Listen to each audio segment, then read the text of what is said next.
because I was this way before every baseball game. I could, you know what? You can feel it. And I can't feel it, but I can sense it. Yeah. I used to sense it when we played, like when we play basketball or we play sports. I could tell you. I get high anxiety, man. But then once I settle into the game, and I actually I get into my mom's mentality. Like you settle in.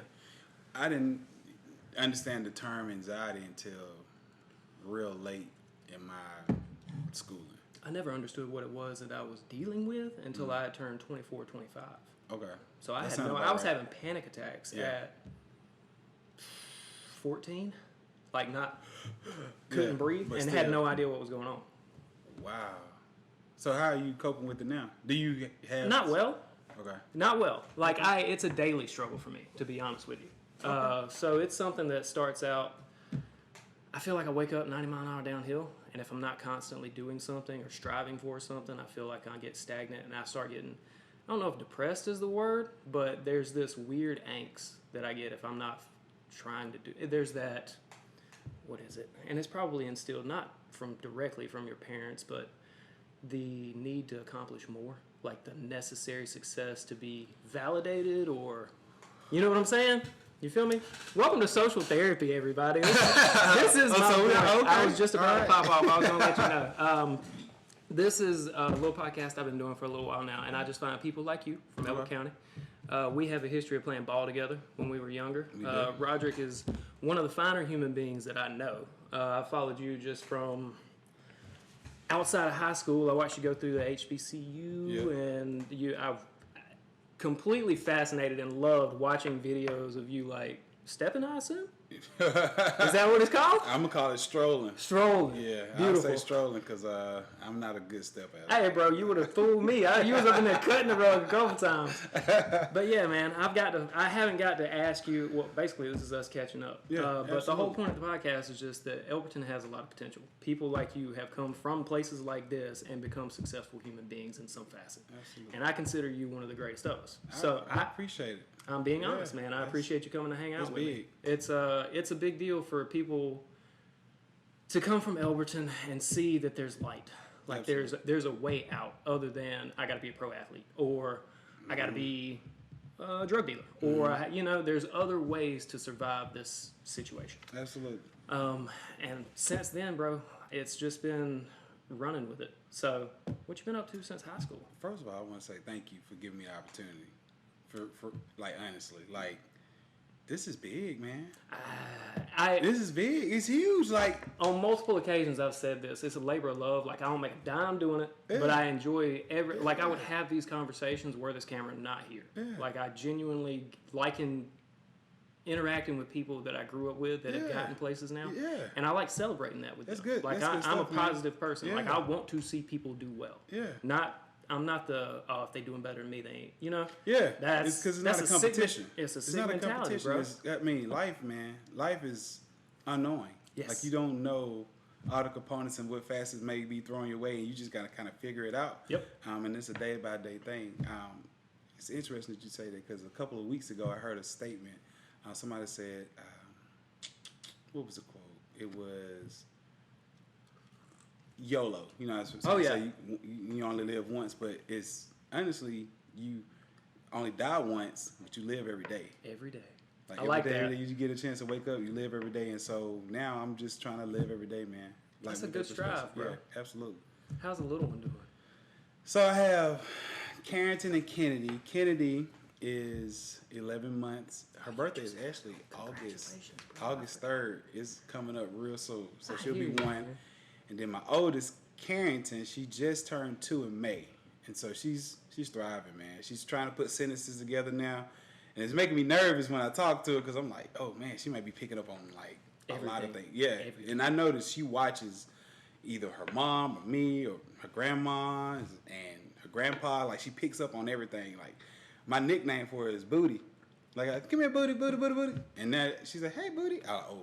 I got to stop that. Yep. Like, I was just talking to Shane the other day. I'm like, yeah, I got to stop with the nicknames because she's picking up on it. Yep. And I don't want her using it at school. I'm like, why does she keep saying Booty? Right. And they don't know. You never realize. And I think that's a cultural thing, too, because sometimes you just give people nicknames. And I've been hearing, like, little terms here and there, but people like, what is that? Why is it? So my daughter Esther, we call her Esther Lou Who. Okay. You know, Dr. Seuss style Yeah, stuff. yeah. Well, teacher asked her name. She said Esther Lou Who. I was like, that's not gonna work. We're gonna have to dial it back a little bit. Yeah, but absolutely. you never realize how much until you have children, you've never been under that kind of scrutiny in your life. Really? You've never been watched like that in your entire life, even by your parents. Yeah. Like, you've never had someone, and unknowingly, like, you just doing your natural day to day. Yeah. And then you'll realize, oh, I got eyes on me. You Absolutely. know? Yeah. So yeah. it's a weird situation to be in, man. It is. You like parenting? I love it. It's the the best thing, It's the man. greatest joy I've ever had. I think the only thing that I'm nervous about is my child being asked questions I haven't prepared them for. Ooh. So, for example, well, she knows her name, but I had a running joke. Friends come up to you like, "Yeah, my baby's so smart," and you be like, "Hey, what's your name, little buddy?" And he yells out, "Chicken Nugget." Right. Like, oh, okay. Yeah. All right. So I'm trying to avoid that. And Yeah. so, just making sure that she's ready for the world. Well, look, with you, and I'm assuming I've never met your wife, but I can only assume like she's taking care of you and you taking care of her. She Y'all is the got to be good reason people. I am how I am now. I can I've attest. been working with her, and when I met her, oh man, she changed my entire life. Did y'all meet in college? No, so we actually met in church. That's one of the better places. It's the best place That's to what meet. I'm telling you, man. I'm trying to tell people, hey, if you want to meet a nice lady, your chances are better, if not greater, in church. So All the time. I ended up. I was staying in Nashville at the time. Mm-hmm. Just moved to Nashville from Fort Valley, Georgia. After graduating, I ended up doing a internship. This is Thurgood Marshall College Foundation back when I was in undergrad, and it gave us an opportunity for educators to go to different HBCU campuses and meet other, like-minded individuals trying to get to a proficient educator. Yeah. So the program was supposed to, after about 3 years after you graduate, you're teaching to become nationally board certified. Unfortunately, I didn't go through the entire process because God had another route for me, but I went through the program, and then I ended up getting my first job in Tennessee. Yeah. After I got my job, I started attending church. I moved in with my aunt. She was staying out in Murfreesboro. The job that I had was in Metro Nashville, so I had to drive about an hour, 2 hours back and forth every day. The commute, I was like, man, that's tough. That's a long way. It is. So I had to, quickly get on my feet, try to get an apartment that was closer to the city, so the distance wouldn't kill me. Because I'm gonna be honest with you, I had a '93 Camry at the time, had about 255,000 miles on it. 2 hours both ways each day? Yeah, well, one way. One way. Yeah, one way, hour there and hour back. Okay, Yeah, so gotcha. that was a 2 hour commute. Yeah. And so my aunt ended up taking me, introduced me to a church, Mount Zion Baptist Church out in Nashville. And it had 3 primary locations. I was going to the one in Antioch, but it had another one in not Murfreesboro, but I can't recall the name of the city now. But it was 3 locations. I ended up going to what's it called? Bro, you ain't changed it. Old Hickory. You ain't changed Old it. Since Hickory. high school, bro. You It still was have the Old same Hickory. ticks. That's awesome. So Old Hickory, I ended up going to Old Hickory location, and one of the ushers walked me upstairs. Church it wasn't packed at all, but there's some reason why she told me to go upstairs. So I ended up going upstairs, and I'm walking down. The usher kind of just put me down on a row. Shantanique was sitting on the inside of one of the pews. It's empty all the way around, so I don't know why she put me on the same pew as her.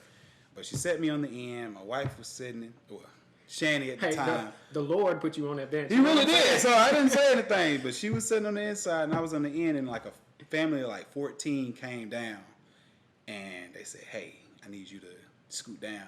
I'm like, what? But then I looked. I was like, okay. Oh, okay, yeah. So I walked down, and I looked at her, and I was like, I'm trying to pay attention to the word, but I'm looking over at my wife. I'm like, man, this one bad. Like, I got to see what's going on here. So ended up talking to her, and she looked at me. She was just like, hey, hey, how you doing? After the service was over, she kind of teared a little bit. I gave her one of my little pockets. So if you always see me with a pocket square, there's a reason why. I'm a smart man. You're a smart man. I gave it to her, had a blazer on, gave it to her. She dried her eyes, and we talked a little bit. And like at the end of the service, I said, hey, I love you. I don't know your name, I don't know who you are, but I want to tell you I love you. I pray for you. I hope everything is well with you. And she's like, hey, thank you. You want to exchange numbers? And That's history. It's been on ever I hear since. you, bro. That's a great story, man. It was the textbook. That's textbook right there. Textbook. I couldn't write it though. That's the thing. Like God. Was I don't think definitely I feel like every plan I've ever tried to make in like intention. I was like, this is what I'm about to do. Yeah. It gets sidetracked almost every time. You know, they say to Joe, you want to hear God laugh. Tell him your plans. I'm trying to tell him what your plans are. Absolutely. So it's went from me to tell you, I started out at Emmanuel playing baseball. Okay. Broke my collarbone, couldn't play for the rest of that season. Wow. I ended up in a bad mental place with I was partying a good bit. Okay. Going through that. I understand that. Left Emmanuel because I knew I wasn't in a good spot. Athens Tech after that, housing collapse, couldn't find a job. Went from Athens to, where did I go after that? Lander. Okay. Went up to Greenwood. Loved it. Spent 3.5 years getting educated. Loved that school. Was one semester away from graduating. Mom got cancer. Couldn't get the support from home that I needed to continue the college lifestyle, so I left and went to Atlanta, got a big boy job. Started working maintenance at an apartment complex. Oh, wow. Did that for about 1.5 years, and then that was while me and Caroline were dating already, and had been for a little while. She went through the whole stint with me and Mom, and God bless her for doing it, because I was a different human being when Mom went through her cancer stint. Absolutely. But she went through that with me. I moved back up to Greer to get closer to her because she was working for YFF4 at the time. And then we moved in together after we got engaged because we were going to get married within a couple months. I actually didn't want to do that. We were dead set on not living together until we got married. But financially, we decided it was a better thing to do. We moved into an apartment together. We got married just a couple months after that. And then bought a house in Greenville. Wasn't there probably 9 months. And then found out we were pregnant with Cyrus. And was like, okay, we can't do what we're doing now because she was working night shift. So there was no way she was going to be the mother she wanted to be as well as the provider. And at the time, I wasn't the provider I needed to be for the household that was about to take place. So we came back to Elberton. I sold my Jeep. We sold the house. I bought a house here in Elberton. Got me a 77 Ford that's still sitting out in the back of the yard back there, and I drove that to work every day. Yeah. And we got it done. And from then on, I'm an etcher, so I do art by trade. I sit down and draw all day, every day. Wow. It's a fun job. I enjoy it. I never would have imagined that's what I intended on doing. My degree on the wall upstairs is for environmental science. Yeah. And now I dig rocks out of the ground and etch on them, so it's completely counterintuitive to what I was educated on. But it's fun, man. I wouldn't trade the life that I live now for anything, especially with my 2 beautiful children. And just waking up every day and being able to see my mom and dad, if I choose to, stuff like that. So the more important things in life came to fruition after we went through Mom's cancer stint. Like, we really gained a lot of appreciation for what could have been taken from us. So just going back to that time, what was the biggest change for you? Because I know that you said you weren't able to get the support that you needed while in school, but... Mentally. Okay. I got mad at God, bro. Okay. I went through a long stint where me and God were not eye to eye. And still, I mean, I'm not eye to eye with the Lord by any means, but I am more accepting of the life that happens around me. Circumstances, things that you cannot control. And I understand now that even in the hardest of those plights, like spending 45 days straight in the hospital with Mom. Man, that's tough. Yeah, it was rough. Whew. But, and I slept on one of them, you know what I'm talking about. You've had a kid. You've had a kid now. You know what I'm talking about. I spent a month on one. Oh, man. Look, my bag still, I'm still jacked up. I'm telling you, they should actually put in like some kind of benefit. Like if you have to sleep on that for more than a couple days, you need some health insurance to follow you around for the rest of your life. I'm trying to tell you. But yeah, we went through that whole stint, and the biggest change for me is I had a battle of faith. I really had to go to war with whether or not I believed God was real after that. And I came to a decision that he was. Because some people like my mother have had tangible experiences with God. Tangible, physical. I have asked for things and received them. I don't know how much more tangible you can be, but I've never, like my mother has seen God. I have witnessed God's works. The difference there is astounding, but I am firmly grounded in the faith of my one true God. And I can say that because of mom's current, and it's people always like, well, you can't tertiarily believe because of what happened to somebody else. Yeah. And I'm going to try my best not to get emotional about this. I've never talked about this on camera outside of with mom. Okay. But I appreciate you. Hey. Yeah.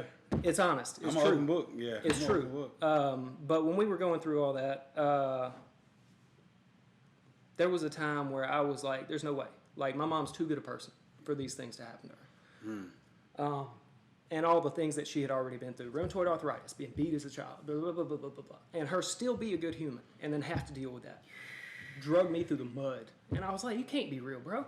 Can't be. Yeah. Can't be possible. Yeah. But she had a 99% return rate type cancer. We're 7 years deep and it ain't here. Wow. So I don't know. Works. I asked for that specifically. I was like, take it. I'll take it from her. Yeah. Just take it.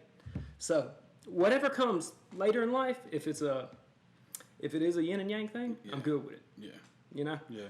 But 1 second. Yeah. That's good stuff, man. It's the truth. Yeah. I know. It's the truth. Yeah. But it's because of my life experiences, and there's so many friends that I have that struggle with God, and I wish I could just gift them the gift of faith, but it is a gift. It really is. You have to go through either something, and it's almost a wartime thing. Like, you have to go through trenches to understand that there's a higher being or a meaning or purpose. Yeah. Because up until that point, the silver linings, my mother survived. That's the biggest one. But me and my dad had a rough relationship for quite some time prior to that. Brought you guys together. Had to. Yeah. And now me and my dad can have a conversation. We can speak. We can talk to each other. We can move forward with things that we had dealt with in our past that we hadn't overcome. Have you felt like this in life? That God put your mom in that position to draw you closer to your dad? I've never looked at it in that light. I know that I have a better relationship now than I ever have with my dad. I would like it to be better still. Absolutely. If that makes sense. Yeah, absolutely. But it's now it's not what it used to be. It's not the contention of what happened in the past. It's just two grown men that have never had that type of relationship. And it's just hard to figure those, where do I fall now? I'm a grown man now. Yeah, absolutely. I am a grown man now. With kids. With kids. And he treats me as such, but I'm still his kid. And there's those father-son relationship things that we missed out on, I guess, in those maybe 8 years that we really didn't talk a lot. Yeah. And then when mom got cancer and we come back around, we chat, we talk. He's a great human. And I never disliked my father in any way, shape, or form. We just didn't have that type of relationship. Yeah. That's all it boiled down to. Wow. So it all came to a head, and it came out for the better, luckily. Because if mom had passed away, I have no idea where I'd be right now. Maybe in a hole somewhere. No idea. And that's a lot of weight to put on somebody else's life. It is. And that's something I've had to come to terms with, too. Life is not always going to go the way you hope, too. So I've never asked you this. Do you have any siblings? Little brother. You have a little brother? Cole Bray. He's 3.5 years younger than me. He's been diabetic since he was 9.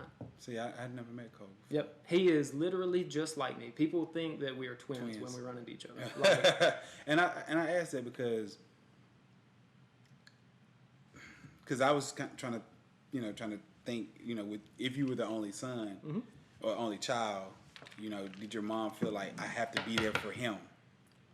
I feel that. And then the things that you said that you had some challenges. You didn't really recognize that you were dealing with anxiety until you got 23, 24. I had no But idea. your mom, being a mother, probably that did. intuition, she knew it was something. Yeah. She maybe didn't know the term for it, how to deal with it.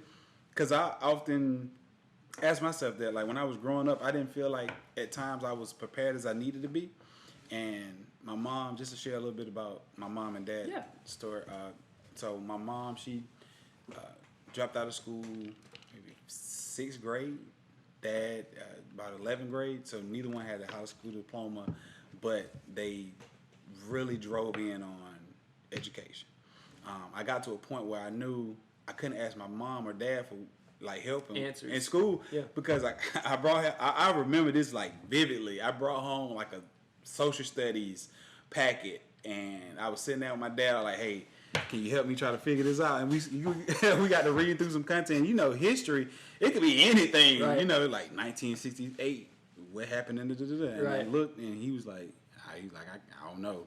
Best of luck, son. I love you. Right, and so from that point, I was like, I gotta do my schoolwork. Like, I have to learn my own schoolwork because I can't go to who I need to go to. And at that time, we didn't have like supplemental tutoring at school. No, bro, we still using index cards in the library. Absolutely, like seriously. Oh yeah. In the back of the book was a checkout. Like, you could tell who checked out. We were the last generation. Right. So I would look at the list like, oh, AJ got that book. Oh, or Larry Ashmore, he got that book last. Man, what you do? Yeah. Help me out, Larry. Right. Yeah. So it was interesting, man. That we had the chance to grow up in that time, and I think honestly, I appreciate where we were and how we grew up. You had to become a little more resourceful. Absolutely. That's probably the best word I can think of. That, you had to be resourceful. Accountable. Yeah.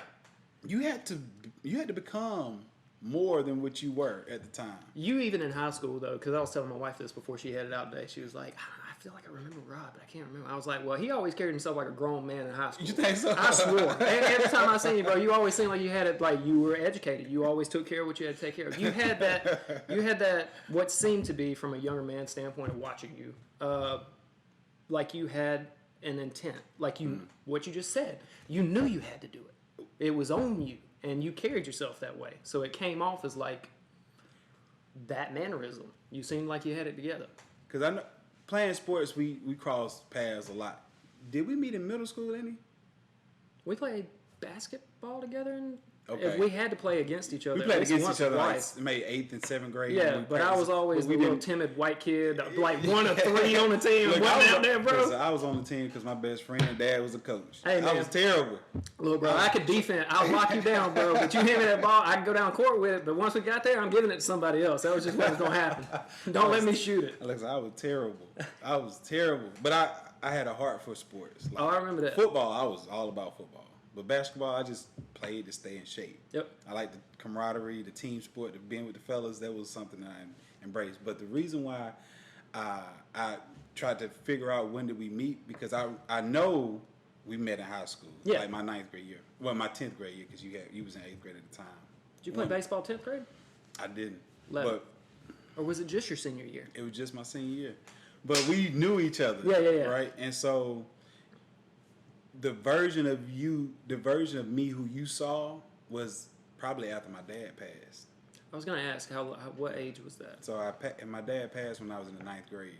Okay, so you had a year that I didn't know you, and that was the transition that I seen. That's so when you saw me in high school, if you thought that I was, because I was on a mission. I was literally on a mission. Seen it. In my mind, a lot of the things that I wanted to do, because ultimately, even though I have 6 siblings, 3 half brothers, 3 whole brothers, 3 half sisters.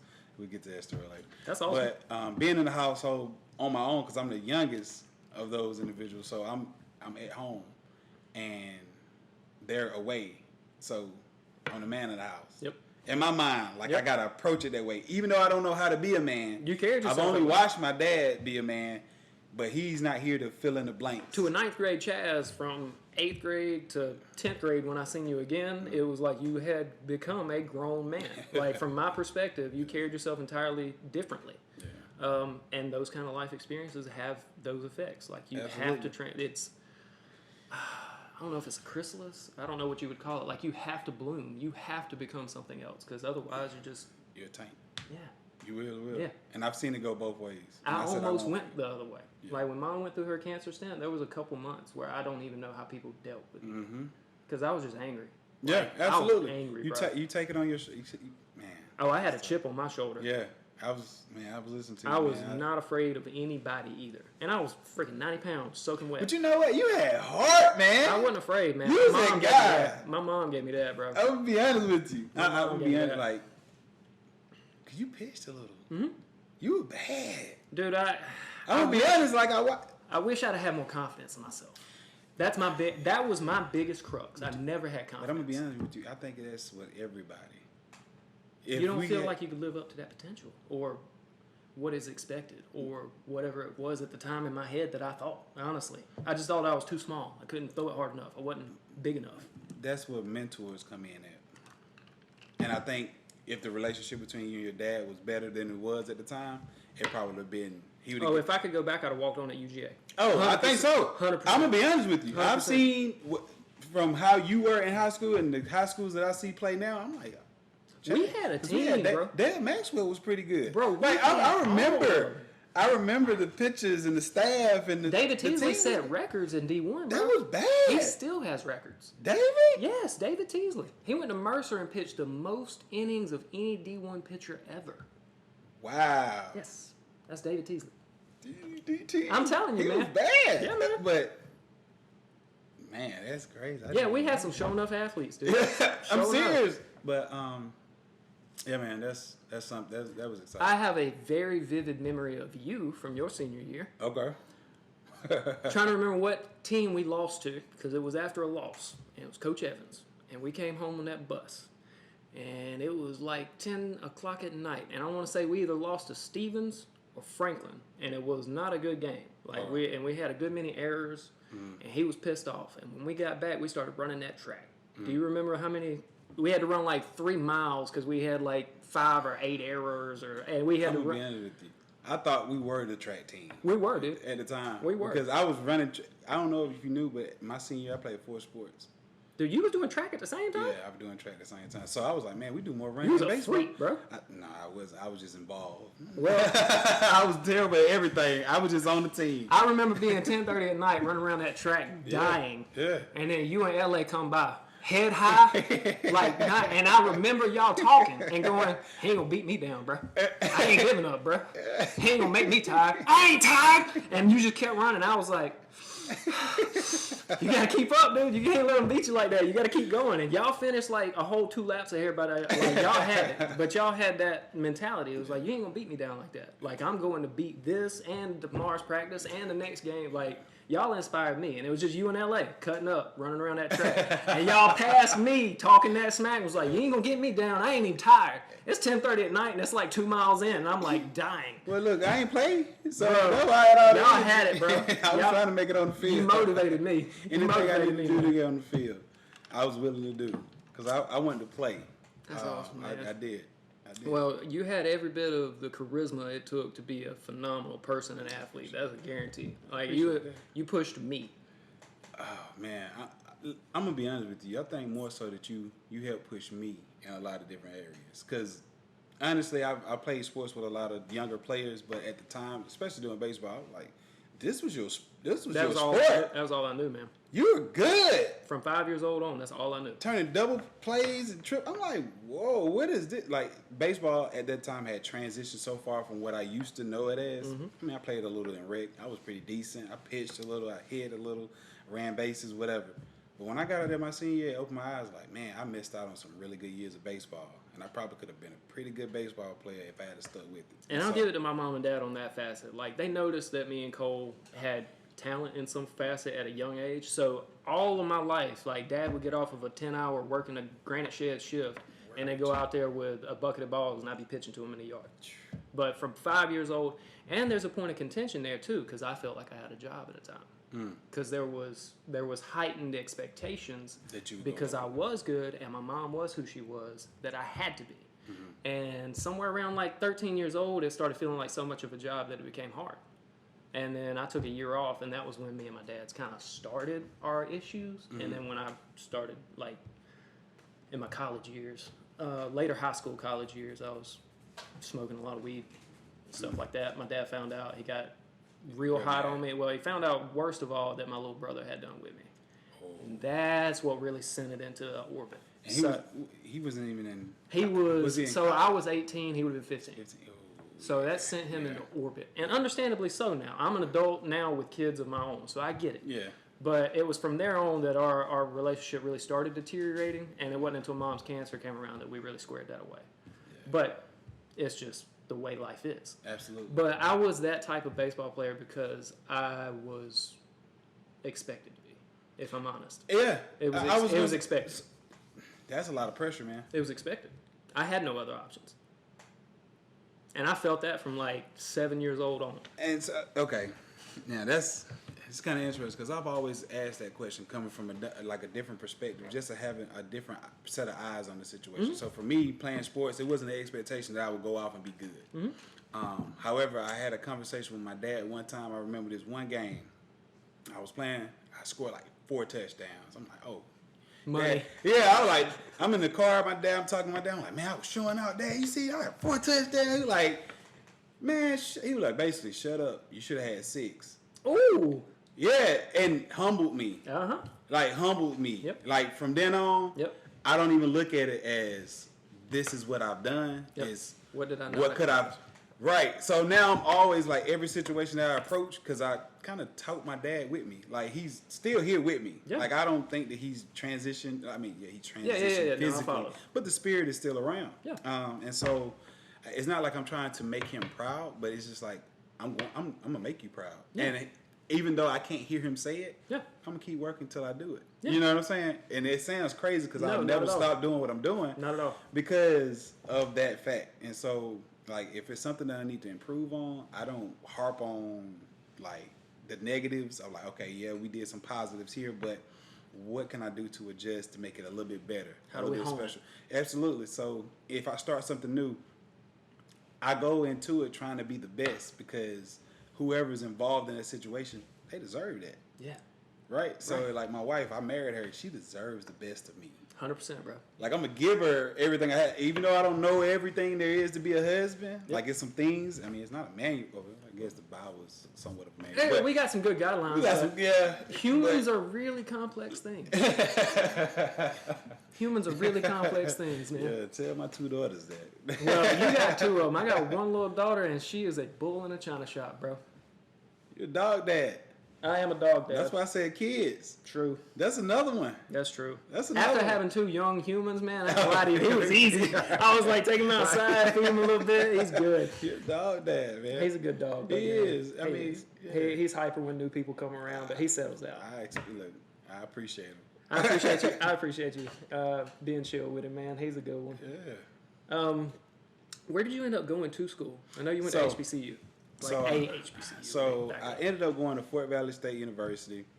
It's near Macon, Georgia. My brother, he actually went to college first. Like he was the first out of my siblings. He was the first person to go. Was he the first person to graduate high school? No, first person to go off to college. Got his degree. He used to take me down there for like homecomings and stuff like that. So Yeah. I ended up going with them a few times, and I was just like, "This is it." Yeah. Like I sent my applications to places. I even wrote out my applications to go to try to attend the University of Georgia. I looked at the criteria. I didn't even send it in. I'm like, why would I do that? Like, why would I send it in? Like, I know I'm not good enough right now. I know I'm not even gonna go. Are you sure? At the time? At the time, for real? I made pretty good grades. I but- thought you was like an A student. Yeah. I AB, thought so. AB. Bro, you would have got in there. Nah. No? No. SAT, ACT, testing. No. Nah. I Not a wouldn't great tester. Not at the time. Gotcha. And so, got accepted to a few other places, but Fort Valley was it. That's how I got to go. Ain't nothing wrong with that, man. Yeah. I wish I'd have started at Lander because that's where Mom went. I had legacy there. It was a good college. But I was coming out of high school with that. You got to get paid to go to school. Oh, and yeah. Emmanuel offered me a little bit of money. Okay. So I went up there to play, and it didn't last long. It was an experience. It was, I'm not going to say good or bad, but it definitely taught me a lot about myself and life. I met a lot of really cool people. It's funny I actually mentioned all this. I got put in a group chat like 2 days ago with all the dudes I played baseball with from Emmanuel College. Really? Yes, they was like, we're going to try to get back together and play like a slow pitch softball game or something. I was like, bro, I'm too old. Hey, don't hurt yourself, please. Don't hurt yourself. So, yeah. That's actually funny that we bring that up because that's actually that past 48 hours. I've talked to them again for the first time That's in good, like man. 8 That's or good 9 stuff. years, bro. Take your time. Look, stretch now. Yeah. Do a little From the pitching. next year. Yeah. Trying to get ready. You're going to take it. I'm telling you. Coaching T-ball and soccer and stuff like that has kept me young and limber, but I ain't the athlete I used to be. I can feel it. So when you first entered into college, what route did you want to take? Like what program? No idea. Baseball. Baseball. Yeah. I had one job from the time I was young. Yeah. Play baseball. Okay. I was the kid that was fully intent on playing professional baseball. Nothing else. Nothing else. I was that kid. Okay. And then my first year of college reset all of that. So I had to figure out who I was. I didn't actually start figuring out who I was until I was like 24. Like I said. Now, because I know we kind of mentioned it earlier, is that?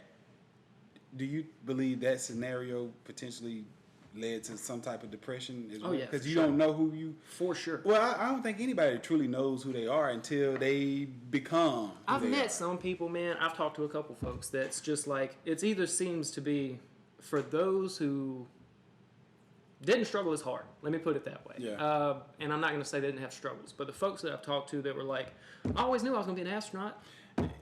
From the time I was 4 years old, I said I was going to be an astronaut, and here I am in NASA.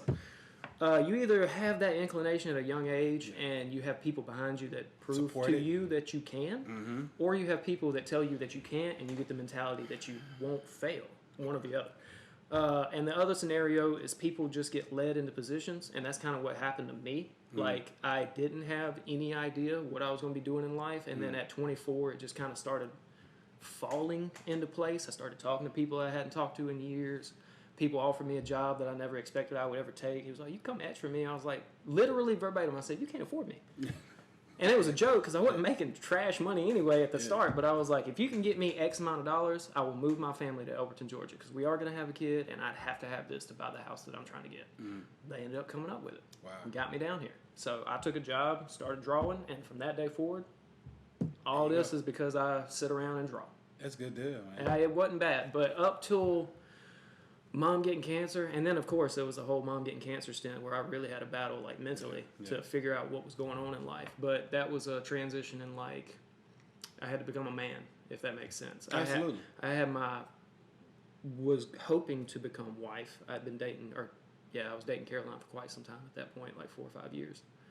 And I had the idea that I wanted to move forward in life. I didn't want to keep stagnant where I was. I didn't want to keep trying to figure out, all right, what is going on in college? Do I really care about the subjects?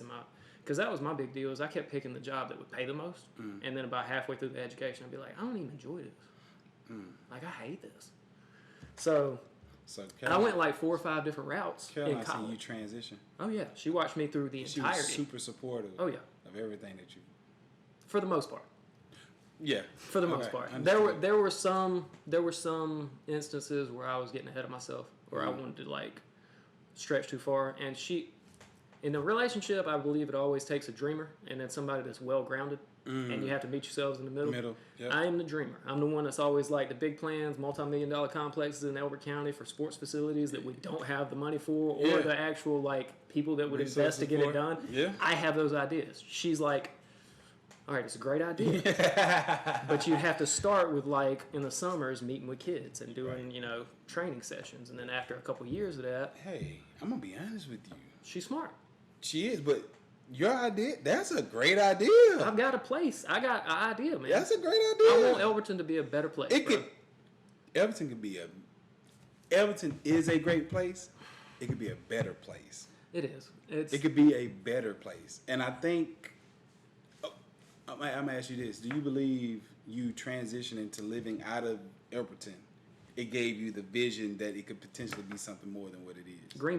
Greenville, South Carolina changed my whole perspective on what a city is and how it works. Like, it is so well kept, so well maintained, and the people that lived there literally take pride in everything that they have going on.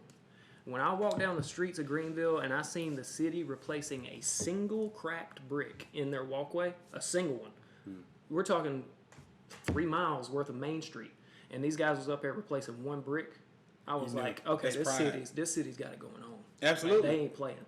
So I see, and Caroline has been around people that are in the, because she worked Channel 4, so she's talked or been around people that have talked to, like, the mayor or, whoever. Absolutely. He's got a saying, it's called Find Your Waterfall. So the waterfall in downtown Greenville is like their crux. It is Waterfall Park. It's got this beautiful waterfall. They have this big suspension bridge that goes across it, and every major store that they have is, like, kind of around it. And then they built from there. So it's finding that niche that makes your city so much better, so much greater than everybody else, and then just building on it. Elberton's got like 3 or 4 of them. Like, we have 3 bodies of water or lakes. We have a granite industry that's like an eclectic thing that nobody does outside of very few places in the U.S. I can think of 3 that actually do granite the way Elberton does. And we dig it out of the ground ourselves. So that's not something that everybody gets. We have to ship it other places for them to use it. Right. Barry, Vermont's the only one I can think of that has a quarry that's similar. And then there may be a place out in Texas. Other than that, and Elberton's the number one. Like, Elberton's the biggest one. But we have a sick mentality, man. Like, I'm not even going to sugarcoat it. I feel like Elberton has a sick mentality. We honestly don't think we either deserve or could be better. I live here now, and it saddens me. I struggle with saying that same, like, having that same thought process. Enlighten me, please. It's almost like the city is content to be what it is. I had a Facebook post yesterday, that exact statement. So, exact statement. Yeah. It's content. It's content with ... what it is exactly how I said it. What gave me a different perspective, or rather, who gave me the advice to make sure that I leave, it was Miss Rivers at the time. Dr. Rivers now. I talked to her just a couple of days ago. But Miss Rivers at the time, she was my 9th grade ELA teacher. And then turned around my senior year, and I think I had her again. I'm like, oh, Lord, I got to learn these poems. Oh, my God. Y'all had to do the poems every time. Listen. She made me so mad. Because I was terrible at memorizing poems. Me too, bro. Poems I and hated stuff. So I would be stressing on it. I'd be trying to kill it. I kind of slipped up on one word and say, let me go back. It was like 11:55, and her cutoff time. She was dead serious. If you didn't say, like, she was talking to me, and I was trying to tell her, and she was like, no, and then it hit 12 o'clock. She's like, bye. All right. We were just talking the last 2 minutes. I gotta been saying it. Man, I was so mad. So I told her that around for a minute. I mean, I was a kid. Everybody do. Like, yeah. Everybody had that angst. She told us one thing. She was just like, Elberton is an island, and you got to leave the island in order for you to see what else is out there. And at the time, you do have a limited perception on the world. Because if Elberton is the only place that you've lived and been, you don't know how other things are done. Yep. So you got to experience life a little. And it was, even when I went to Fort Valley, I still had the mindset that I was in a small area. Because Fort Valley was a small area. In the community, but I saw how that community was so uplifting, encouraging, inspiring. They're like, hey, go out, do something, be somebody. Like, you got the opportunity, and I just started joining organizations and clubs. And was it a certain leader, or was it literally a community? Because that's the thing I don't know. Now, it was both. Because I feel like it takes a spark. Like, somebody has to start the fire. Larry E. Rivers, he was our president at the time on campus, and he was just so, like, his presence. You could feel it. Yeah, like he wanted you to do something else. That's like what I mean. We had chants, we would do this. I'm like, man, this school is nice. Yeah. I like it. And then you would meet people like Dr. Simmons, Mama Simmons at the time that we would call her. She was like the counselor of everybody on campus. And Everybody's mama. Everybody's mama. Like, everybody knew Mama Simmons. See, she retired this year. But she was so helpful in everything. And then you had your teachers. Like, the teachers were actually, I had a public speaking course. Public speaking, ELA teachers are the hardest teachers ever. Like, she expected us so much, and I think Obama, he was campaigning at the time, so she wanted us to memorize Obama speeches. She wanted to dissect them, and I'm like, and she was like, if you show up a minute late, I'm not opening the door for you. Like, she was just hard nosed, and I was like, wow. And so that was eye opening to me. And I heard you, like you were saying, if you were struggling your first year, my first year was terrible. Like, the only class that I passed seriously was that public speaking class. Everything else was like real bad. It was real bad. So I was like on academic probation my first year. I probably should have been. I was. I probably should have been. I was. I mean, if I wasn't, I was super close. I feel like but I should have been. I said a prayer I literally sat down in my dorm room and I prayed. I was just like, Lord, please, like, I'm coming to you right now. I need you. I'm trying to stay focused. Like, seriously, like, I don't know what else to do. Like, when you hit the bottom and you're just like, what else? I had an ELA class. I went to get a tutor after I got a failed paper. I wrote the paper, and rewrote the paper, and got a lower grade than I got the first time using the resources she sent me to. So I'm like, what am I supposed to do here? Tough. You're right. Tough. I'm like, how do you fix that? And so I was just beat, and being away from home. Well, I ain't really getting.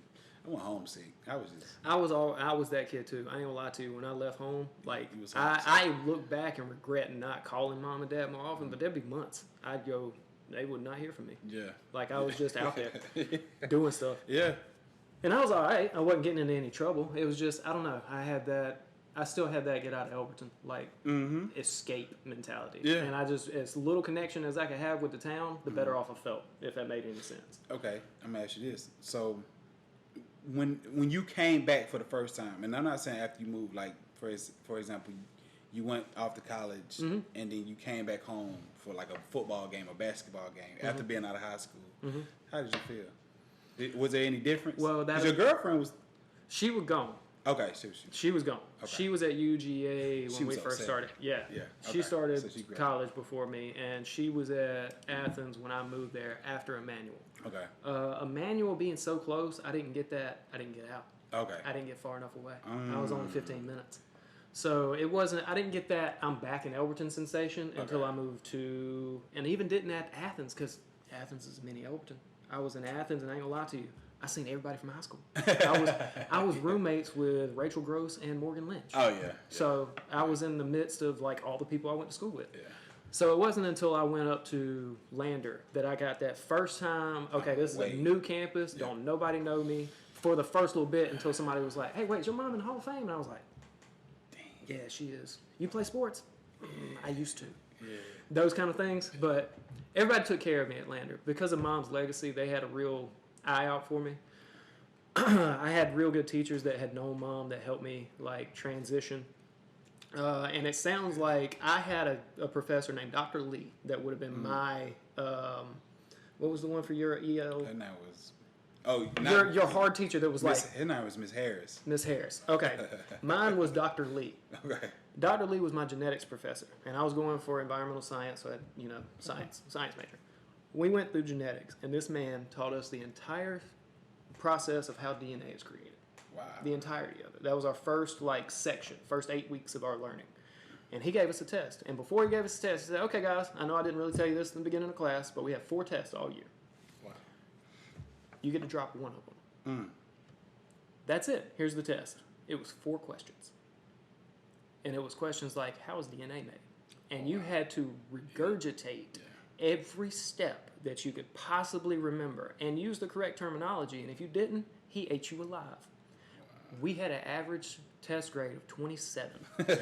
Everybody failed because nobody had ever been challenged that way. There was always A, B, C, D. Or if you have this amount of information, could you kind of figure out what you need to say? This was, tell me what you know. And it took me for the first time being like, I actually have to think. I have to remember. I have to not only learn it, I have to be able to teach it back. That is good stuff. But that was where it started transitioning my mindset on how I learn how to do things now. I don't just learn things just to learn them. I learn them to be able to teach them because that's the way you retain them. So it taught me it taught me to think differently. Instead of just like, all right, give me the information so I can just, all right, later if I have to tap it.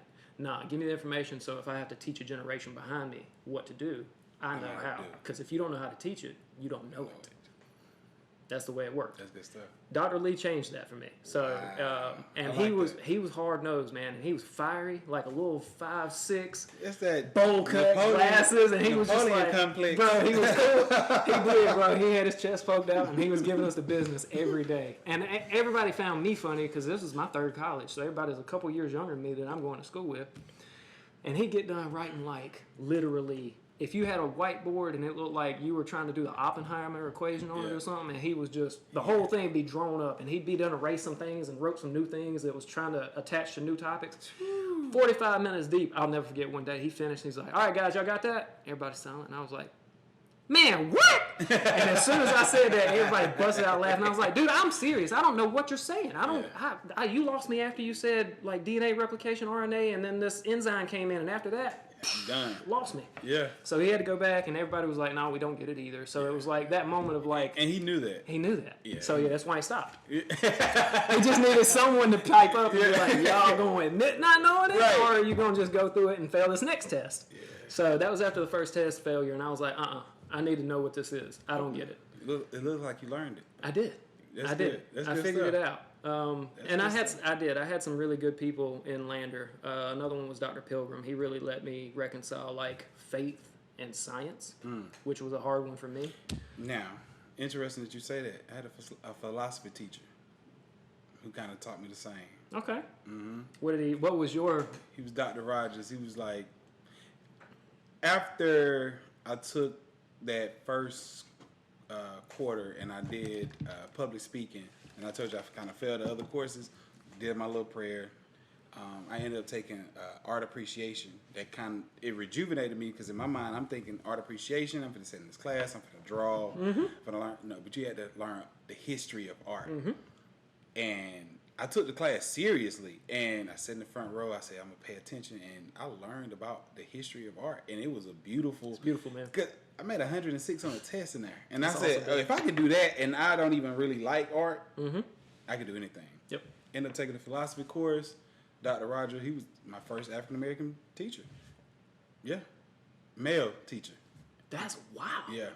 Yeah, he was. And so he sat me down and we talked. Matter of fact, he was an adjunct professor. So he was actually teaching at Mercer University. He was just teaching part-time at Fort Valley. I was sitting in class and 30 students, we were all in there. We were just sitting around looking like, is this the right class? This the right class? So I'm getting up. I don't know who I am. I'm getting up, going to the front office, and I'm like, hey, we got a class in here. Ain't no teacher. Like, I said it like that. Hey, yo. We ain't got no teacher. Yeah. I ain't say, there's not a teacher. No, yeah. We ain't got no teacher at the time. Straight out of Elberton, baby. Right. And he was like, I'm the professor. He was like, are you my graduate assistant? At the time, I didn't even know what a graduate assistant was. I was like, no, but I can be. Yeah. But the class is this way. And so from that moment, he was just like, hey, man, I appreciate you coming to get me. I didn't know what the class was. We talking. Oh, so you ended up helping him out. Helping him get to the class. And then when we got to the class, he, introduced himself. But he taught me. He was just like, hey, man, you got to learn how to think. And you got to learn how to voice your opinions because your input is going to be valuable to the learning of this entire classroom. So a lot of what we did, it was a lot of writing, but it was a lot of thinking, right? Awesome. And it was piecing thoughts together, and it giving you a chance to kind of hear the person next to you and hear what their voice is and what did they take, because we all had different experiences. Yeah. Like we went to a HBCU, so I'm thinking, all black people are the same. In my mind, no, they are not. Yeah. It's levels to this. Outside. Bell curve on everywhere. So there's you can't, and it's interesting because you can't judge a book by its cover. A lot of the kids didn't know where I was from. I'm from Elberton, Georgia, small town, Northeast Georgia. Anytime I said it to somebody, I always told them where I was from. Like I never talked to somebody and say I'm from Atlanta. It never came out of my mouth. Nope. I'm from Elberton, Georgia. Elberton, Georgia, fam. And they were like, where is that? It's Northeast Georgia. You got to give your whole spiel. Yeah. So you can't. Right. So you got to give them the whole spiel, but they learned who I was. And so people be like, oh, that's right. He from Elberton. Right. And so I'm like the only kid there outside of a couple kids, Carla Hill, we got Latrice Bolton. We had a couple other little individuals like here and there just sprinkled about. But I was like the only male for some time. And I was like, man, this is weird. Like, I don't know anybody. All my best friends, Larry Ashmore, Sheik, Larry Owens. Yeah. You got Chaz Phelps. You got Randy Perrin. You got all these kids. AJ. Well, you had a good group, man. Yeah, it was everyone you just named. I would love to have come and sit. That was all my. I know. They're my peoples. Y'all good folks, man. They're my peoples. Y'all good folks. And we still are talking today. You still talk Chaz?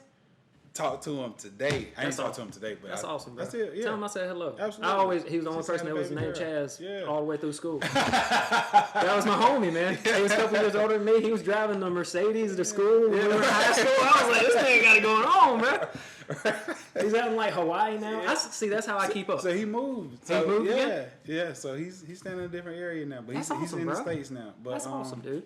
Yeah, and so I definitely tell them. Absolutely, man. I try to keep up. LA, I see LA. Like that's my personality. I try to keep up with everybody. Like I said, I like to see people succeed. Absolutely. I like to see people do well. It's been fun, man. Just to see how people have been able to just progress throughout the years. But just to kind of get back to what I was saying earlier, I had to step away to understand what is Elberton now. Yes. And what are some things that we could do as a community to be better. Yeah. And not to take anything away from what is in place right now, but just to make things easier and make it more welcoming, right? Yeah. The city could be booming. Yeah. I remember back in the day, I was like, man, we need some restaurants. Like, we got to actually leave out to get to some really, I ain't gonna say, because we have some really good restaurants. Now, we've gotten better, much better. But that's still a line or a threshold that I think we can cross as an entire community. Oh, we're not Athens. Yeah. Right. We could blow some other, I mean, the people themselves are blowing them out, but the actions that we're taking to improve, I haven't seen any that would bolster the city. Put us on a map. Yeah. Like, because right now it's just granite. Like, that's what it is. Thing. Granite and gas stations, brother. That's what Elberton's known for. You passing through or you picking up rock. One or the other. But there's so much more potential here outside of that.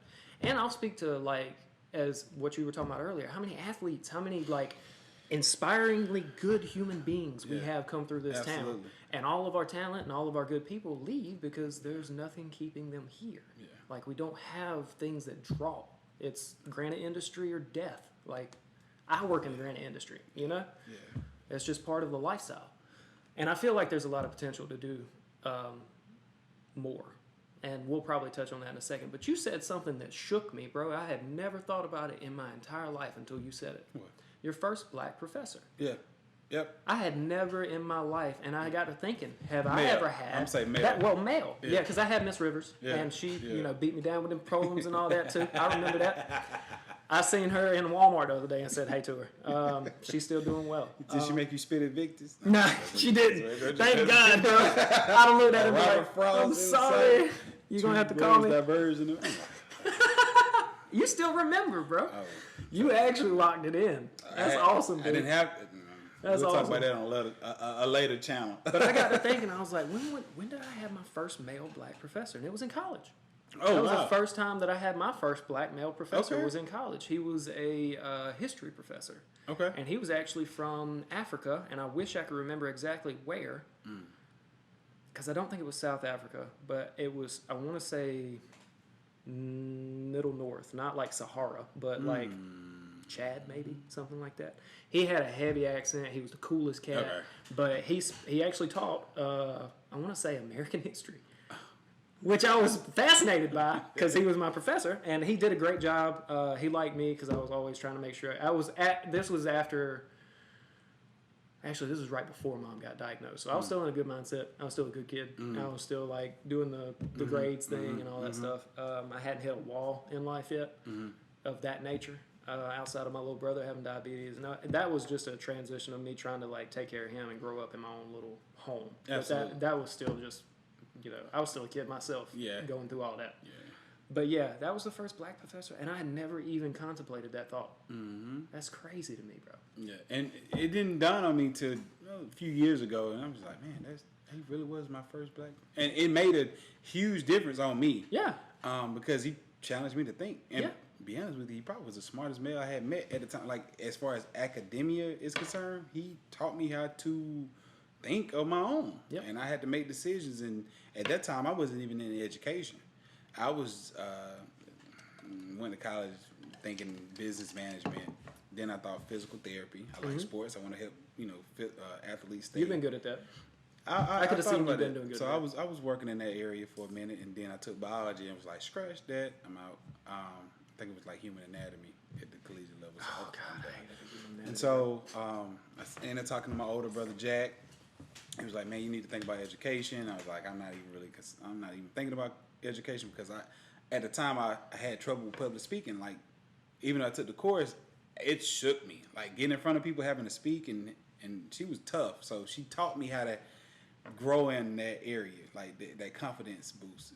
But it wasn't until Dr. Rogers really sat me down, taught me how to think, and like, hey man, you can do some things in education. Introduced me to the educational department head at the time. His name was Dr. Edward Hill. He kind of just embraced that African American males in education, and he was the one who sent me to those, got me into the TMCF program, even after the deadline had already passed. And so he helped you. He cool. Super helped me out. So it was 3 of us from Fort Valley who got that chance to meet other males in other campuses, and I think it was like 60 of us on. I want to say at the time it was Prairie View A&M, and they was all the way in Texas. So, and this is me prior to flying. Like, I had never flown before. Yeah, buddy. And I'm going to Texas and Virginia State and all these other schools, and I'm like, man, this is nice. That's like, awesome, dude. I'm learning. That's cool. And I was embracing what education could do if you take advantage of it. Well, that's a very yes. But it took others who have done those things to make a better life for me. So I look at other areas. If they had people who came back, gave back the way that those individuals gave back to me, it could be a better situation. I feel like that's so relevant to Elberton County. I feel like that's the nail on the head for Elberton. Because in that post I said Elberton is okay being what it is. Literally, verbatim. The predecessor, or the precursor to that, because that was the end of my little post. But it's just the idea that we, how do I say this without sounding like I'm trying to trash my little small town? Because that's what I'm trying not to do. I'm trying to build this place up. But it takes more than 10 of us. You're proud. I am. Of Elberton. I'm super proud of Elberton and the people in the city. Me too. And it's just, I could see it being so much more. Me too. And I know it could be it, and not having to do a whole lot. Mm-hmm. Like a couple little tweaks here, a couple little adjustments just here. Just some better decision making, we good. And that thing, the whole economy booming. Yeah. And I'm talking about minimum wage in that city going from $12 to $20. Yes. If you just make a couple other decisions. Yes, you speaking to the choir, bro. Like I am with that. I've seen it. But it takes more than I feel the 10 or 15 people. And I'm sure more than 10 or 15. I'm probably underscoring that, but it takes a group. It takes a whole nation of folks to move mountains. Yeah. And I feel like there's a mountain that we got to move. That's funny, man. Because this isn't the first time I've had this conversation before. Because, like I said, I have my friends, and we talk about it, and we like, hey, we need to bring this to the city. We need to do that for the city. I'm like, man, I want to do this, I want to do that. But then I'm like, how do I give back? And then I don't want to seem like I'm trying to better a situation that I'm not even living in. Mm-hmm. But it's not even that. It's just I want to give back. That's your hometown, too. Yeah, and this is where I'm from. Like, I want, and I'm proud of where I'm from. Like I told you, I tell everybody where I'm from. Oh, yeah. And I want them to visit because it's a nice life to live, but it could be better. Yep. Like, everywhere could be better. Now, let me not lie to you and say I'm not happy. I'm happy in Elberton. Yeah. If I were to say anything else, I'd be lying to you. I'm happy here. Right. And if my 10-year-ago self would heard me say that, he'd be like, yeah, bruh, for real? Yeah. And yes, I am a completely happy human being here in Elberton County. Are there things I'd like to change? Absolutely. But again, I feel like I feel like that's coming. I feel like our generation is getting old enough to start seeing the world that we exist in. And a lot of people that I did graduate with, like the 09 crowd, like we are still around here. There's a good number of us still here. Like Hannah Evanson's on the Board of Education now. Good. Yeah, that's right. Austin Williams, her husband, who's a few years older than her, I don't think by much, but he's on the Board of Commissioners for like the surrounding counties now, like farming, I guess. Yeah. I need to educate myself more.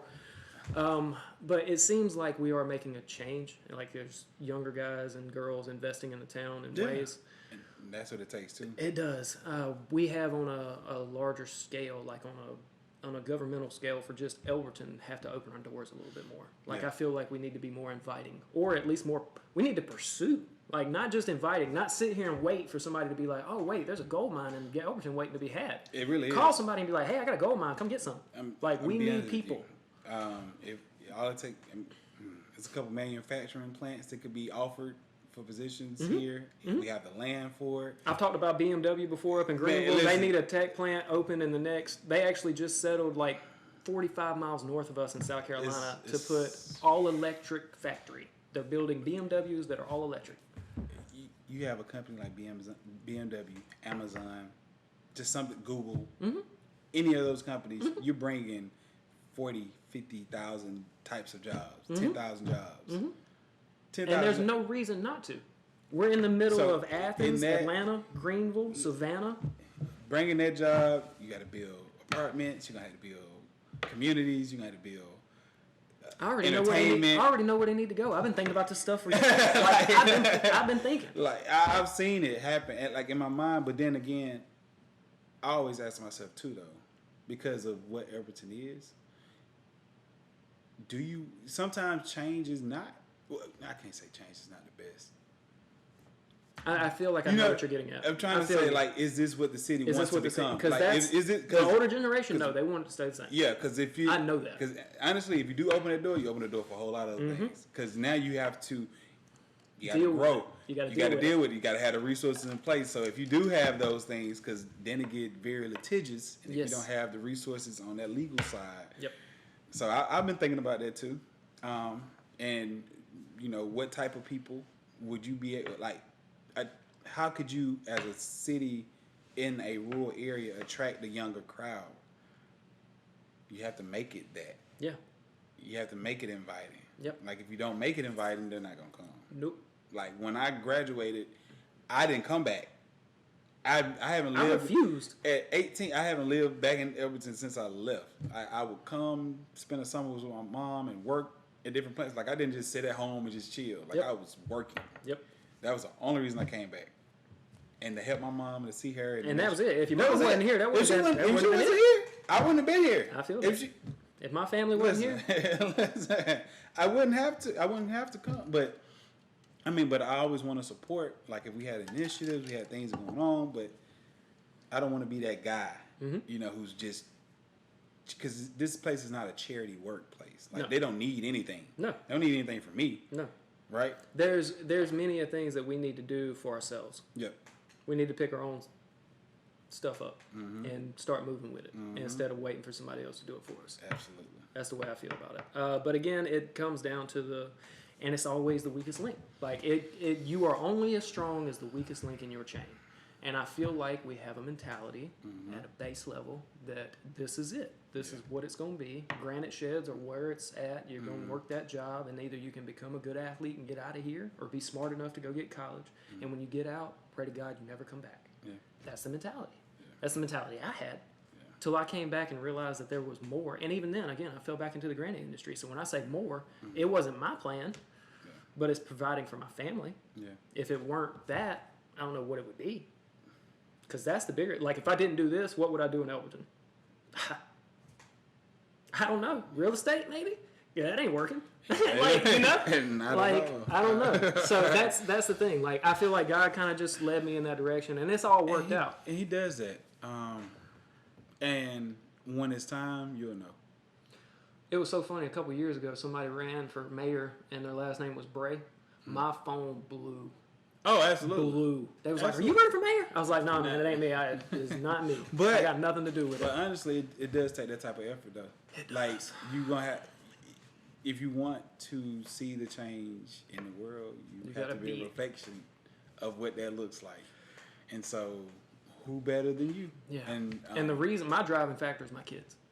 I want my kids to have a better life. Not than I did, because I didn't have a bad one, but I do. Like. I want them to have more opportunity. I want them to see Elberton through a different veil than I did. Okay. That's what I want. I don't want them to see this town as a whole they have to escape. Because that's how I felt. Because I kind of was hitting around it earlier in regards to Elberton not being as progressive. Mm-hmm. Why do you think they don't want to be progressive and make those types of changes? Comfort. I don't know if that's... If I...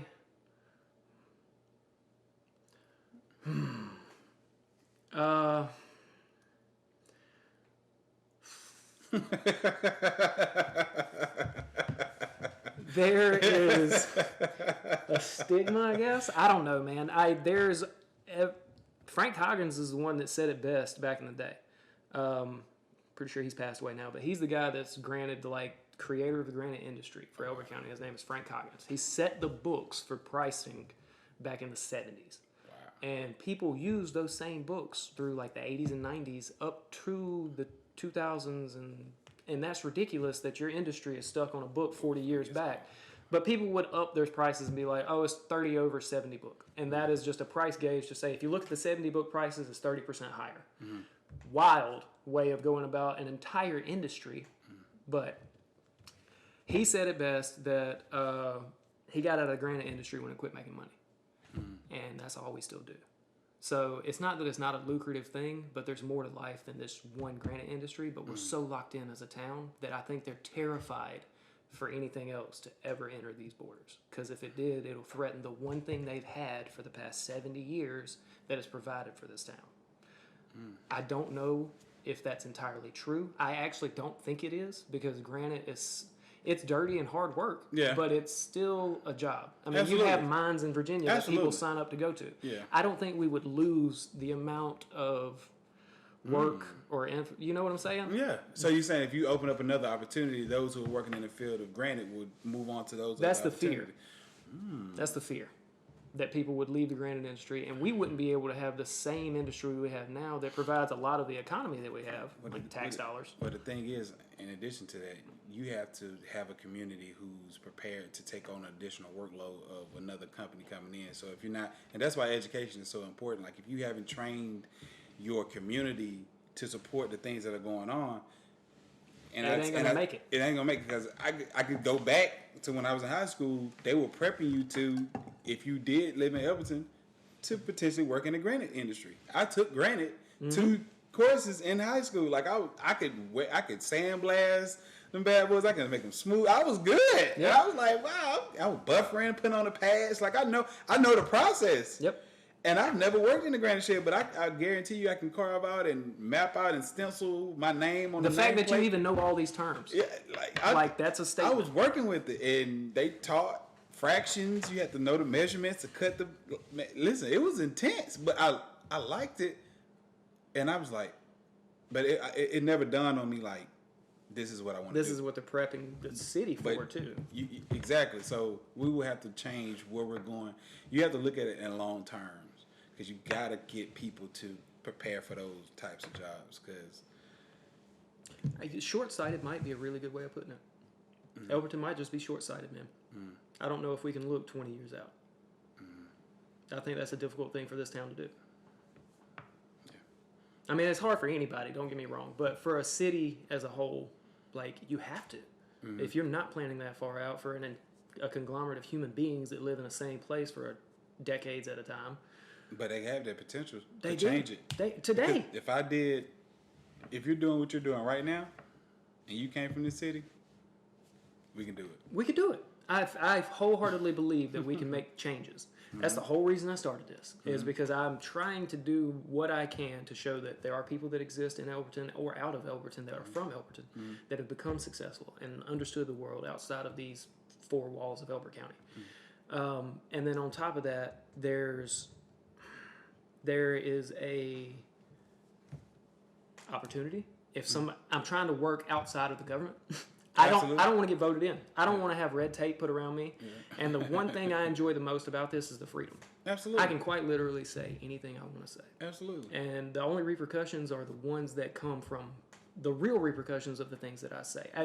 It isn't that I have some gag order or some business that's like, hey, if you say gay one too many times, we're gonna be watching you. You're like, it's just cancel culture. Yeah. Cancel anything. Like, I am free to say whatever I want to say with this platform. The second I enter a government building and try to put myself on a stand to actually make a change, somebody's gonna start telling me what I can and can't say. Oh, absolutely. I ain't that person. Yeah. I was not raised that way. Yeah. My mother did not make me that way. Yeah. I just not it. Absolutely. But I'm really hoping that through this little process, the town gains a little more perspective of itself. Like, we can see that there are people that are successful. We can see that there's potential to be had. Yeah. It's just going to take more than a couple of us to get it done. And I also want the public to know that there are those who are thinking about the city and wanting to make changes, because we can see a better way of living life here. Mm-hmm. Because I wouldn't mind living here. It's not a bad place, man. I wouldn't mind living in Elberton. It's quite cheap.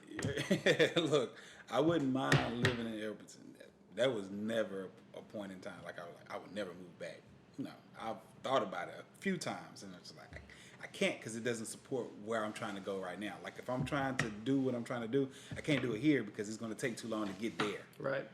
Right, because I get that. They're moving already. Yeah. Like, I'm on the train. The houses are being built somewhere else. Right. Like, that house that you're trying to get inside of is elsewhere. Yeah, I get that.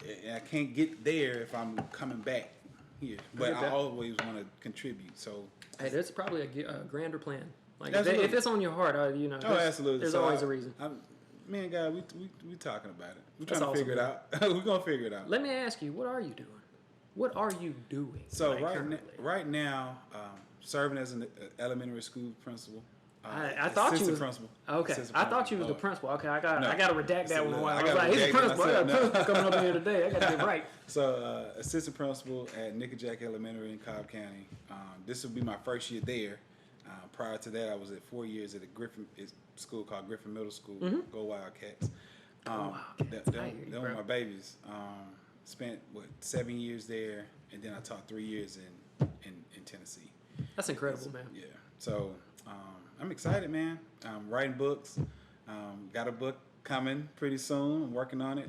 Trying to drop it. So I wish you could feel the excitement that I get when people tell me these things. Like I can feel it literally in my heart, bro. I get so excited. Like with me, I take time on things. Like I'm one who, if you listen to a lot of people that talking like you got to think about multiple streams of income, and I'm like, listen, I want to make money, but everything is not about money, right? I want to have a happy, healthy lifestyle, but I also want to provide, and create other people who are living healthier lifestyles. And I want to tell my story on giving some strategies on how to do that. Yep. Like, I'm not saying I know everything, but I do know what happiness feels like, and everybody deserves a piece of it. Like, it's nice to be happy. And you're going to be busy, you're going to have this, you're going to have that, but when you go home and you're able to see your wife, you're able to talk to your kids, you're able to cook a meal for yourself, you're able to go out and take a vacation. Live, and the fruits of your labor. Like, work is a part of your life. It's not. People make it. People make it their life, and I've made it my life at certain times. And then I got to a point where I said, you know what? I want to take a little bit more control of my life, and I want to help other people do that. And I know everybody can't do real estate. Everybody can't do podcasts. They're not as talented as you, Chad. Hey, man. They're not as talented. Look, all I do is just sit over here and rub my mouth, man. It ain't nothing to it. But it is something to it. I got good. It's a gift. I've actually told this story before on ADT is what honed my speaking skills. Like my public speaking became what it is through ADT Home Security. Okay. They gave me a job and said go knock on doors. Yeah. I was beating the streets for about a year and a half, 2 years, and I got cussed out every day of my life. It was a tough job, but I learned how to manipulate people. I learned how to take it and turn it. Absolutely. Like, get on my lawn. I'll never forget. I went to the other side of that same guy's house. Same dude. He had just told me to leave. Knocked on his door. It was his garage door. He came to it. Looked me square in my face like I was stupid. Like, I just cussed you out and told you to leave, and you came to my other door. Right. I was like, hey, man, I don't know if you know. I'm Chasbury with ADT Home Securities. There's a guy that lives in this neighborhood. He's extremely ornery and angry. You may need a home security system just in case, make sure he doesn't get in your house. And I was talking about him to his face. So he got a kick out of it. He was like, you ballsy, dude. I see you. And I was like, oh, well, I had enough that day. I had enough of people being mean. So, but it took a lot of going through those trenches and getting that nervousness and having to because you never know nervous till you knock on somebody's door and you have no idea what's on the other side of it. Absolutely. That is a gun sometimes. Absolutely. I know how that feels. Yeah. I know how that feels. To not know what the expectation looks like on the other side. Oh, yeah. Been there a number of times. So I've learned how to take those crazy situations and just make the best of them. So podcasting feels very natural to me because I get to talk to people that I care to talk to. The other people were just random folks on the street that I was trying to sell them a product that I probably could care less about. And I did decent at that. Like, I wasn't bad at that job because I figured out the trick.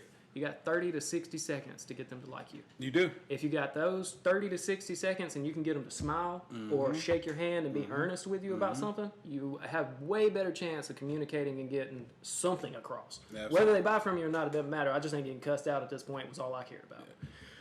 So I really took that and ran with it. So the podcasting thing was really backing off of the ADT Home Securities, me having to just deal with so many people. And then I feel like this is a really easy way. Like, it's easy. This is easy for me. That's interesting. I could talk to you for the rest of the day and not have any problem with it. I could do it too. It's easy stuff. I got plenty of topics. So that's what I'm saying. And if you ever have an opportunity, I would love to do multiple episodes. I'm here. Okay. Whenever we'll time it out. I know you're a very busy man. Absolutely. And stuff like that. Yeah. There is a couple things I want to ask you before Absolutely. I let you go today. Yeah. Through all your experiences, I do this with everybody.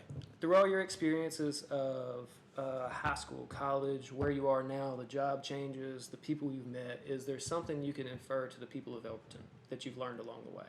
Be it a life lesson, be it just a haiku. It doesn't matter what it is. Could you impart something to the people of Elberton? You can do it. You can do it. I like that. Whatever it is that you're trying to do, whatever it is that you want to do, it's on you. You literally can do it. Sometimes you just have to leave, get the resources. Sometimes you don't even have to leave now because the world is so digital. We can contact. You can contact just about anybody at any point in time. But to think that you can't do it, that's the limitation. Like there's going to be other hurdles in your way, but you can do it. You can do it. You can literally do it. I love it. Yeah, that's good, because that's a lot of people don't think that they can, like that, especially in where we are. But I'm not the only one. I at times thought that I couldn't.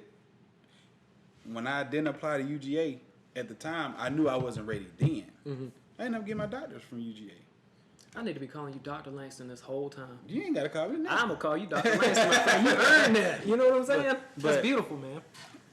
But it took me to get to a point where I worked myself to a position where I'm like, oh, I know I can go now. Like, I know I can go. Like, it would confidently. Like, I didn't even think twice that I wasn't going to get in. Like, when I wrote that application and I looked up how to write a prominent cover letter, a cover sheet, and introduce yourself and really work on it. Sign at the bottom. I'll see y'all in a couple weeks. I was like, if I don't get in, I mean, I ain't gonna say that I don't. Sometimes it's whatever God wants it to be. But when I sent that in, I didn't send it in as a rejection letter. Yeah, I sent it in knowing, hopefully on the other side, if I don't get in, I gave it my best shot. Like this was me giving. That's respectful. Like that's all you can do. That's literally all you can do. Yeah. Trying to find an even better follow-up question to that. Since you've become a principal, what is the most interesting story that you've come across? Woo! Assistant principal, I apologize. I'm not stepping on toes of anybody at some. I don't get nobody in trouble. You said, what is the most interesting story that you've come across? It can be funny. It could be life-changing. It can be an experience you've had as an educator. Let me rephrase the question. Okay. You said as a principal, not an educator. Educator. I want the broad spectrum. I should have said educator as a whole. Interesting story. When I was in Nashville for those 3 years, I was coaching like pretty much every sport at a time. My second year there, I took on the track position, like I was going to be the track head coach. Ended up picking up basketball too because our coach at the time got a little sick, and I was doing assistant coaching with football. Mm-hmm. But in order to get the players, they didn't have transportation because it was a suburban school. It was in the metro. It's like in a city. It's an urban, super urban, in the city of Nashville. So a lot of my kids came from all kind of homes. Yeah. Broken apartment complexes, whatever. Yeah. So I would take them and pick them up. I was there ride. Yep. I'm taking 6 kids in a Challenger. Yep. I'm talking big kids. Like these kids are big, but I was able to build relationships with them. But I didn't really understand what type of danger that I was putting myself in. Oh yeah. Not really understand. Rolling up in a Charger with a all-white Challenger. Yeah. Mm-hmm. Nice. I heard you when you were saying it. It's nice. Mm-hmm. Taking the kids, dropping them off in the hood. They probably thought they shouldn't mess with you. That too, because in my mind they were like, "Oh, that's coach." Mm-hmm. You know, they're like, "That's coach. We ain't gonna mess with coach." But one of my players, one day, I dropped him off. It was only like 2 people who actually came to practice that day. I dropped one kid off, and he was like, "Hey, coach, when you drop me off, just turn around and go that way." And it was at that moment you realized. I was like, "Oh wow!" He just this is a kid. Oh yeah, this is a kid. Yeah, 11, 12, 13. In my mind, I'm so sometimes optimistic. I ain't gonna say I'm dumbfounded on certain situations. I'm optimistic as well. But I'm like, oh snap! Like I'm in danger. And I'm not a nervous type of person. Like I don't get a lot of anxiety. I really don't, because I always like God got it in control. Like if whatever happened gonna happen. Like I can't get out of it. So I don't even get nervous. But in that moment, I was just like, oh snap! Like I didn't know. Yeah. And he probably had heard the conversation. And I mean, next time he comes in the neighborhood, bro. And so the perception of news anchor, because my mom, when I moved to Atlanta, the first thing she said, "You stay in Atlanta? You don't need to be in Atlanta." Like she going rambling, she like going crazy. I'm like, Mom, if you're not in that lifestyle, 9 times out of 10, ain't none of that stuff gonna happen to you. Yeah. Like you gotta understand. You stay on your side of the fence. Right. You gotta understand what the situation is, how you play your part, but you just can't be out here going crazy. You gotta be careful. You do. Yep. And when I was in Nashville, I didn't understand at that time that I needed to be careful. But at that moment, I was just like, okay, now I have to be a little bit more cognizant. I always knew that I resonated with your personality as like a human. But hearing you taking kids home from coaching, you have no idea how many times I've been in a car with my mom. And that's 10 kids in that red Tahoe she's had since 1999. Still got it to this day. Would drive up in this driveway with it. But being in the back of that car, 10 kids, dropping them off wherever they needed to go. Like, she'd sit outside, make sure they got inside their house, like they wasn't locked out. She'd make sure the lights came on. She'd buy them food before she took them home. Like, my mom is that type of person. So it really makes me happy to hear that you out there doing the same thing. I had to. That's cool, man. Yeah. It gave them kids an opportunity for us to connect. Right? Like, I'm your coach, but I also care about you. Yep. Because I want you to go home. I want you to make sure you got something to eat. But I couldn't extend myself like that. Like, I can't buy food and all that stuff. No. And then they didn't, people would tell me, like, hey, don't be taking kids home. You liable for them kids. But I was like, in my mind, I'm like, they want to play football. If I don't do it, they ain't playing. Yeah. Like, you had to step up. It's either that or they don't get the opportunity. Right. Like, what's going to give? Like, that's good human stuff. You know what I'm saying? Like, I'm going to do, okay, if I get in trouble, I get in trouble. Right. Like, that's how I was. Somebody sue me for taking a kid to baseball or to basketball or to football. I'm not going to do anything to the kid. I want him to be involved in the sport, That's cool. But, yeah, that was it. I hear you, man. You're a good dude, bro. But it's been some crazy stuff. But that was a good thing. That's awesome. I'm going to end on this one. Okay. What's your favorite football player? Miko Hart. Miko. My boy. Yeah. If anytime we have a hometown kid that is having success at a large level like that, I'm all supporting it. That's awesome, dude. So that's my favorite football player. He knows my mom and my brother, kind of. I never got to know him because I was older and just never was at that young. I was playing baseball. He was down on the track doing football track, so we never got around each other. I want so badly to reach out to him and do this with him because he would be so good. You should. I've tried. I hate him on Twitter, but I know he's very busy and Absolutely. he's got a whole life. And I don't want to be that guy that's like every other week being like, "Hey man, did you get that message? Hey man, did you get that? Hey."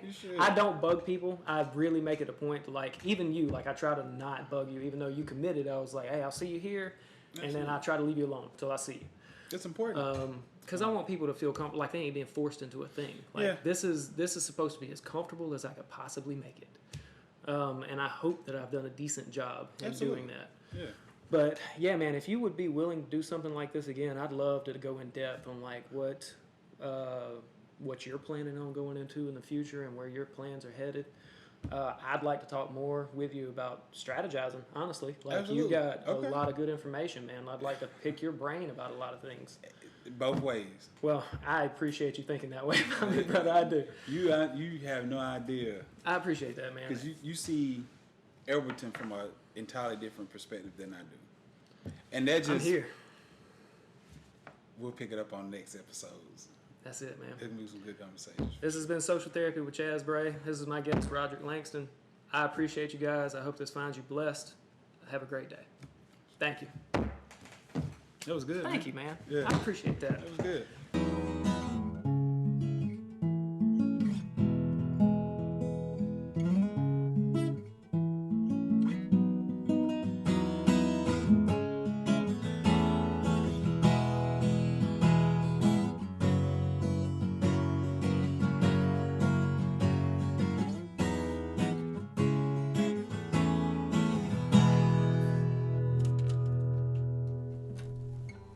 That was fun. That shit was hot. Appreciate it, man. I like playing music. It's one of my favorite things to do.